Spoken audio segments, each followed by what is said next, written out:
Samantala, balita po sa Pangasinan, sugatan ang isang mangingisda matapos umunong atakihin ng pating.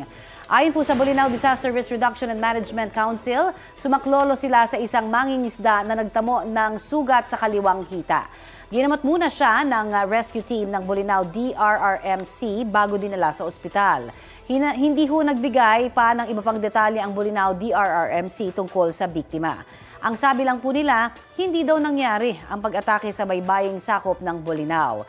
Gayunman, pinag-iingat pa rin po ang mga tao roon. Payo po ng mga eksperto para iwas sa pag-atake ng mga pating, lumangoy sa ligtas na parte ng dagat. Iwasan ang pagsusuot ng makikinang na swimwear at alahas. Iwasan din ang paglangoy sa dagat ng mag-isa kung masama ho ang panahon at kung gabi o kaya'y madaling araw.